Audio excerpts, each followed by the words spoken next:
Hey everyone, and welcome. Today we're diving into the absolute game-changing idea from James Clear's Atomic Habits, and it's this. The secret to getting incredible results isn't about some huge, life-altering effort. Nope, it's all about the tiny, almost invisible changes you make day in and day out.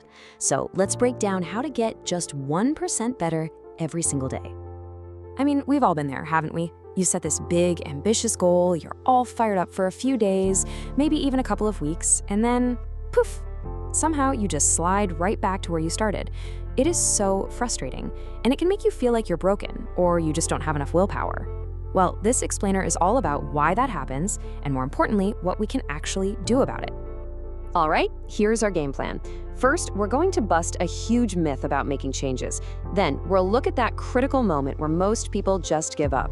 And after that, we get to the good stuff, the solutions, focusing on systems, understanding the very first law of how habits work, and learning how to set up your own space for automatic success. You know, we're kind of taught to believe that massive success requires massive action. Want to get in shape? Gotta hit the gym 2 hours a day, right? Want to write a novel? You've got to chain yourself to the desk. We love this idea because it's dramatic, it feels big. But let's be honest, that go big or go home mindset, it almost always leads straight to burnout. The real secret to change is actually so much smaller. Okay, you have to hear this story. For almost 100 years, British cycling was, well, they were a joke. I mean, they had won a single gold medal since 1908. They had never won the Tour de France. They were so bad that one of the top bike companies actually refused to sell them bikes because they thought it would make their brand look bad. Then they hired this guy, Dave Brailsford, and he brought in this simple but totally revolutionary idea called the aggregation of marginal gains. The whole concept? Just improve everything you do by a tiny 1%. And when he said everything, he meant everything. I mean, look at this list, it's wild. They tested different massage gels to see which one helped muscles recover fastest. They brought in a surgeon to teach the cyclists the proper way to wash their hands to avoid getting sick. They found the perfect pillow and mattress for each rider to get the best possible sleep. They even painted the inside of the team truck white, just so they could spot tiny bits of dust that might mess with the bikes. Now, any one of these things on its own seems ridiculous, right? But together, all these tiny 1% improvements started to stack up, and they compounded into total world-class domination. It's proof that small, consistent wins are the real key. So, if these small improvements are so unbelievably powerful, why do we have such a hard time sticking with them?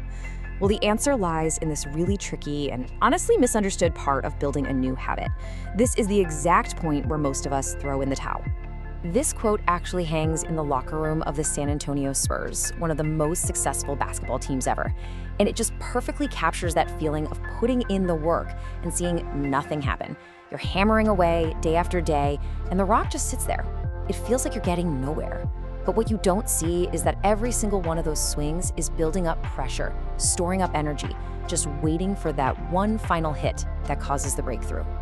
And this graph, this right here explains everything. Seriously, look at that straight line. That's what we think progress should look like. We work out for a week, we expect to see results in a straight line up. But that curved line, that's reality.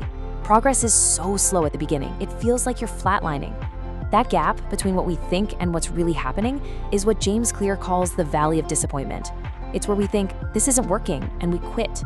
But the whole point is that results aren't linear, they're cumulative, they compound. If you get just 1% better each day, by the end of the year, you'll be 37 times better. You just have to push through that valley to hit the part of the curve where the growth just explodes. So, if that big breakthrough is so far away, how on earth do you stay motivated long enough to get there? Well, the trick is a huge shift in how you think. We need to stop staring at the finish line and start focusing on the starting line every single day. Let's just break this down.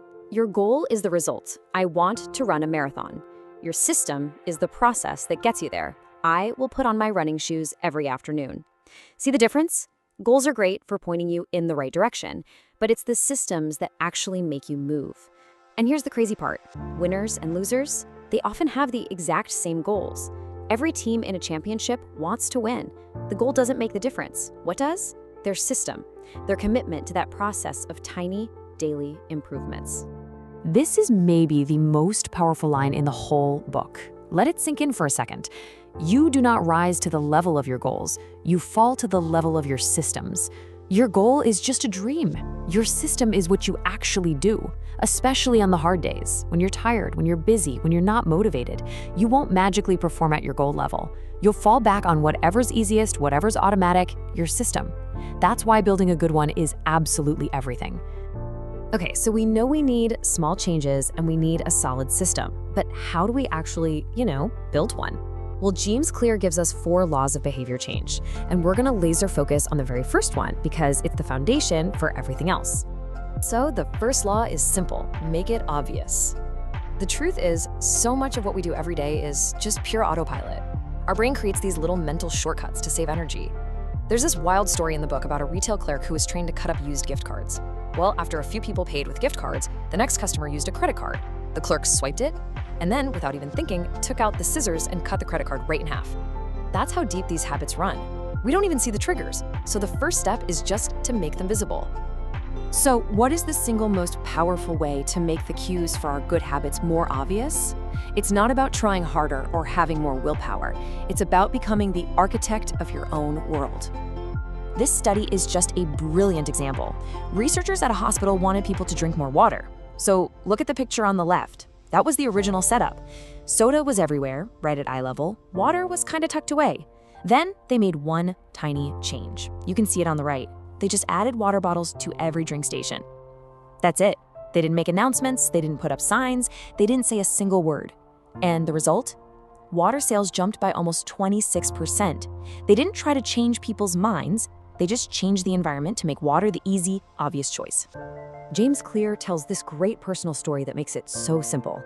He used to buy apples, and where would he put them? In the crisper drawer at the very bottom of the fridge. And then he'd completely forget they existed until they were all mushy. We've all done that, right? It's out of sight, out of mind. So he tried a simple redesign.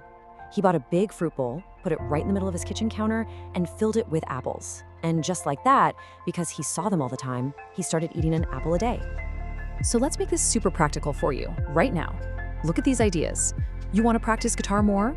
Stop putting it in the case in the closet. Get a stand and put it right in the middle of your living room.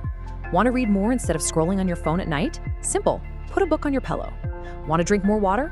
Fill up a bottle first thing in the morning and put it on your desk where you can't miss it. Take vitamins? Put them right next to your coffee machine. You're not relying on memory or motivation. You're just making the good habit the next obvious thing to do. So, here it is. The one question I want you to take away from all of this. Forget about motivation for a second. Forget about willpower. Just look around you, right now. Your desk, your kitchen, your bedroom. What is one tiny thing you can change in your environment to make a good habit just a little bit more obvious? Or maybe, what's a cue for a bad habit that you can make invisible?